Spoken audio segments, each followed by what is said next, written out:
سعدیہ، یہ ارشاد فرمائیے گا کہ اب جس طرح ہمارے ملک میں جو شب بیداری کی جاتی ہے یا بڑی راتوں میں نوافل کا اہتمام کیا جاتا ہے، بالخصوص اس بارے میں بھی میں چاہوں گی کہ آپ کچھ فرمائیے، اور ساتھ ہی ساتھ یہ بھی بتائیے کہ اگر فرائض باقی ہیں تو پھر نوافل کا اہتمام کرنا کیسا ہے؟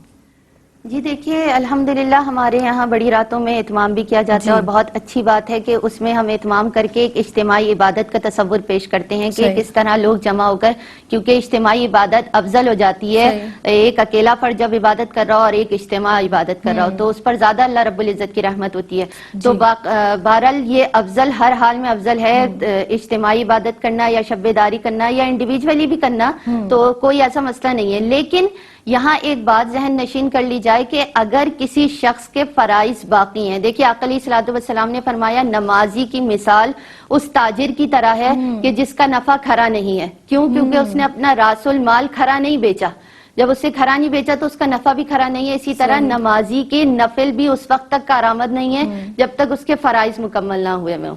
تو ہم اگر نوافل پڑھتے رہیں اور اگر فرائض کی طرف توجہ نہ دیں تو ہمارے نوافل بھی رب کی بارگاہ میں قابل قبول نہیں ہے، کیونکہ فرض آپ کے اوپر ایک قرض ہے، صحیح جب تک اس کو ادا نہیں کریں گے تو نوافل۔ ہاں، کل قیامت کے دن حدیث پاک کا مفہوم ہے کہ اگر کسی شخص کے فرائض میں کمی بیشی ہوگی تو اللہ رب العزت فرشتوں سے کہے گا کہ اس کی نوافل ہیں تو اسے تقویت دی جائے گی اور اسے پورا کیا جائے گا۔ ٹھیک لیکن ہے۔ اگر ہم فرائض کو چھوڑ کر نوافل کی طرف جاتے ہیں، جیسے ہمارے یہاں معمول ہے اور خواتین کا اکثر معمول ہے، یہاں میں خواتین کو ایک میسج دوں گی کہ ان کا ایک معمول ہوتا ہے کہ شب بیداریوں میں ان کے پاس جو نوافل ہوتی ہیں وہ ان کو زیادہ سے زیادہ پڑھنے کی کوشش کرتی ہیں۔ جی لیکن میرا یہاں سے ایک میسج ہے کہ اگر کسی کی قضائے عمری رہ گئی ہے، کیونکہ وہ فرض نمازیں ہیں، تو ٹھیک ان ہے۔ راتوں میں زیادہ تر اس کو پڑھ کر مکمل کیجئے، کیونکہ صحیح قضائے عمری جب آپ مکمل کر لیں گے تو پھر آپ نوافل پڑھیں گے تو وہ تقویت تو دے گی۔ لیکن اگر آپ قضائے عمری کی طرف دھیان نہیں دیں گے اور چاہیں گے کہ ان راتوں میں ہم جاگ کر رب کو راضی کر لیں، تو رب کو آپ راضی اس وقت تک نہیں کر سکتے جب تک آپ اس کے احکامات کی پیروی نہیں کریں گے، جو فرائض ہیں ان کو پورا نہیں کریں گے۔ تو ان راتوں میں جاگ کر قضائے عمری کی طرف آئیے کہ وہ مکمل ہو جائے، تو اس کو مکمل کرنے کے بعد آپ جتنی چاہے نفل پڑھیے۔ ابھی آپا نے بھی بتایا نفل کی تو کوئی حد ہی نہیں ہے، صحیح ہم جتنا اس رب کے آگے جھکیں اتنا کم ہے، کیونکہ ہم تو ایک گناہگار امتی ہیں، تو ہم جتنا رب کو راضی کریں ہمارے لیے کم ہے۔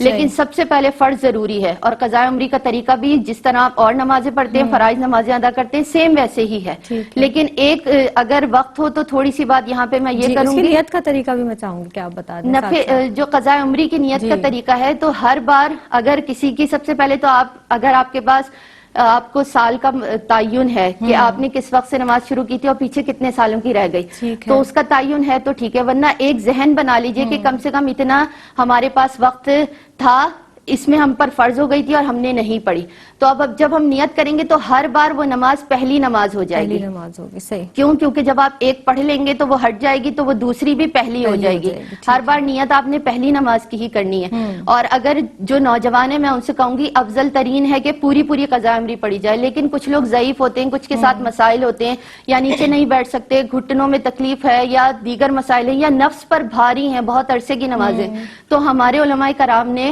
فقہاء کرام نے ایک مختصر قضاء عمری بھی ہمارے سامنے پیش کی ہے اچھا۔ کہ ان لوگوں کے لیے مختصر قضاء عمری ہے کہ جب وہ نیت کریں تو اللہ اکبر کہنے کے بعد ثنا، اعوذ باللہ اور بسم اللہ کو چھوڑ دیں، وہ سورہ فاتحہ پڑھیں، کوئی بھی سورت پڑھیں، اس کے ٹھیک بعد ہے۔ رکوع کریں، ایک بار تسبیح پڑھیں سبحان ربی العظیم، ٹھیک ہے۔ لیکن تسلی سے بہت سکون کے ساتھ پڑھیں، جلدی جلدی نہیں کرنی۔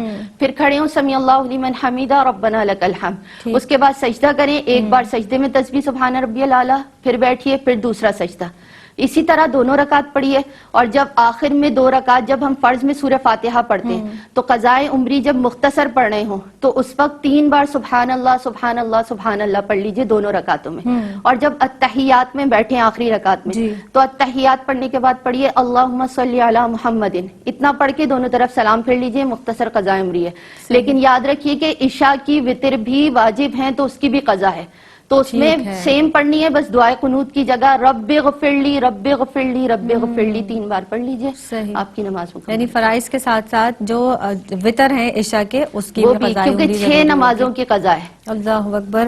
السلام علیکم ناظرین، دینی معلومات اور احکامات پہ مبنی پروگرامز دیکھنے کے لیے ہمارے چینل ARYQTV کو سبسکرائب کیجیے، اور ہاں، بیل آئیکن کو دبانا مت بھولیے گا تاکہ آپ کے پسندیدہ پروگرامز مس نہ ہوں۔ الله